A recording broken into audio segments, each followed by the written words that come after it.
mandature communale, vos élus répondent à vos questions et à celles des journalistes de Ma Télé. 5 minutes, 5 questions, et c'est dans la boîte. Un citoyen nous a écrit « On bâtit trop à Bièvre, on devrait plutôt rénover l'ancien. Qu'en pensez-vous » Moi, je trouve qu'il faut faire les deux. Il faut à la fois rénover l'ancien, mais il faut aussi permettre aux jeunes ménages de pouvoir bâtir. Et à Bièvre, on souffre vraiment d'un manque cruel de logements. Il y a un accroissement de la population et il faut que les jeunes puissent bâtir, mais aussi rénover. Donc il faut faire les deux. Ça, en effet, au niveau urbanistique à Bièvre, il y a beaucoup de choses qui se passent. Il faut savoir aussi qu'il y a un plan de secteur qui existe depuis bien longtemps, qui est arrêté. Et on a certains villages, justement, qui, sur les 12 villages qui composent la commune, en fait, on en a plusieurs dont la surface au niveau du plan de secteur est relativement importante. Le plus important, c'est Oisy, qui a encore 42% du plan de secteur constructible. Bien entendu, ça ne va pas être rempli entièrement, mais bon, voilà.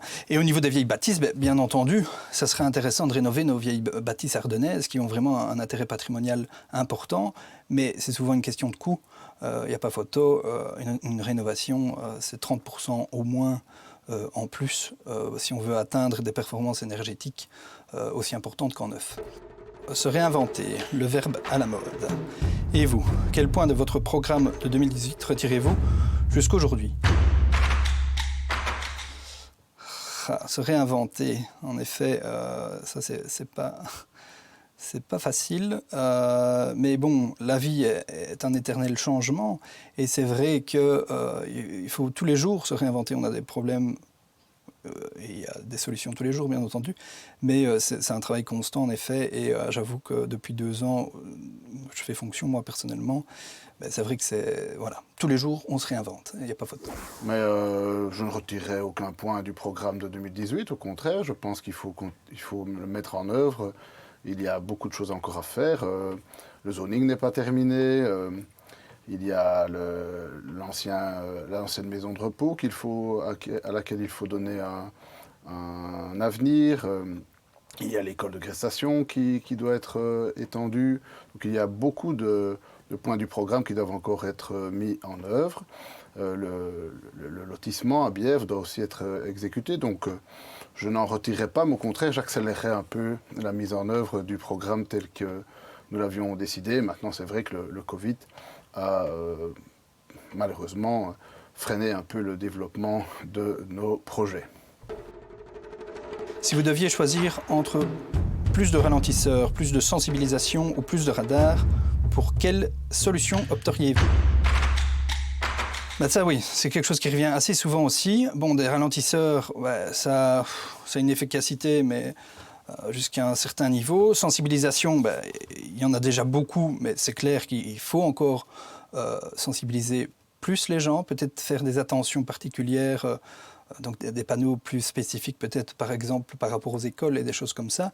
Et alors, malheureusement, tout ce qui est répressif, les radars, il n'y a pas photo, c'est ce qui est assez efficace. Maintenant, ça a un coût important, donc on ne peut pas en placer non plus dans chaque rue. Écoutez, c'est clair qu'il faut des ralentisseurs et des radars, parce que clairement, la sensibilisation, c'est bien, mais on voit très bien que malheureusement, pour ces aspects des choses, il faut des ralentisseurs à certaines entrées de village, et il faut aussi des radars pour ceux qui ne comprennent malheureusement pas que la vitesse est un danger pour la population. Bourgmestre empêché, est-ce une rupture de contrat avec les électeurs ou un dispositif utile ? Ce n'est pas une rupture de contrat avec les électeurs. J'ai été bourgmestre 1 an, donc de 2018 à 2019. J'ai constitué l'équipe et encore aujourd'hui, je reste en contact avec Michael, avec les échevins. Je les aide, je leur apporte tout ce que je peux pour pouvoir continuer le travail, mettre en œuvre nos projets. Parfois, je leur demande où ils en sont et je veille à ce que l'on puisse avancer le plus vite possible. Et vis-à-vis des citoyens, il y a aussi des élections qui ont eu lieu ensuite. Et c'est clair que J'ai la mission aujourd'hui d'être ministre pendant quelques années et j'ai toujours eu pour habitude de respecter mes engagements et donc je vais être ministre à fond. Et puis on verra évidemment dans 2 ans, 2024, comment les choses évoluent. Mais les Bièvrois savent que je reste à leur côté et je suis toujours bien présent, tant que bourgmestre empêché que ministre. Non, c'est le bourgmestre reste bourgmestre, je pense. D'ailleurs, actuellement, il y a encore beaucoup de monde, après 2 ans, qui contacte David, et ça ne pose aucun problème puisqu'on a une très bonne relation. Et voilà, il n'y a pas de rupture, je pense, avec le citoyen. Les gîtes sont-ils une bénédiction ou une source de nuisance ? Ici, au niveau des gîtes, nous, on en a sur la commune, bien entendu, mais on n'a pas non plus une explosion comme dans certaines communes voisines. Maintenant, c'est vrai que c'est une source de finances pour certains citoyens, donc c'est une activité, dont certains une activité principale, donc voilà, on doit gérer ça aussi.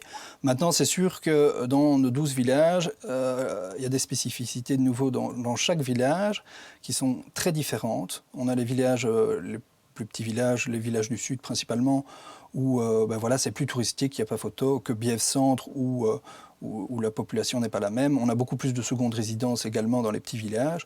Au niveau des gîtes, c'est vrai qu'on a mis en place un PCDR récemment et la question des gîtes est revenue aussi pas mal de fois en consultation citoyenne.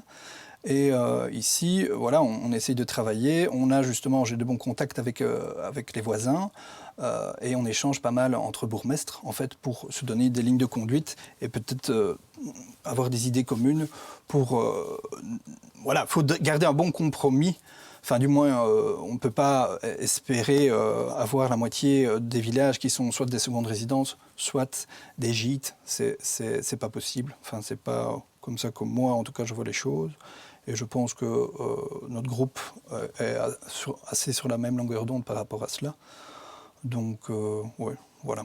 Moi, je pense qu'il faut bien se rendre compte que c'est une question de proportion. Dans la plupart de nos villages, il y a des gîtes qui apportent de l'animation, qui permettent aussi à des gens de rentabiliser leurs biens et qui permettent à toute une série de touristes de découvrir nos villages et de pouvoir ensuite faire vivre les commerces locaux et d'apporter beaucoup de par leur présence.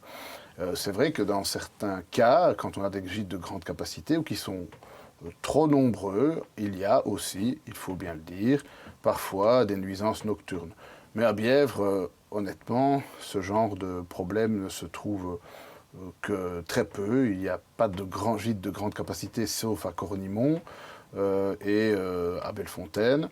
Mais sinon, honnêtement, en tout cas, j'ai eu très peu de plaintes à l'époque et je pense que c'est plutôt un apport positif pour nos communes, même s'il faut veiller à ce qu'il n'y en ait pas de trop pour qu'il y ait gardé un équilibre au sein de nos villages.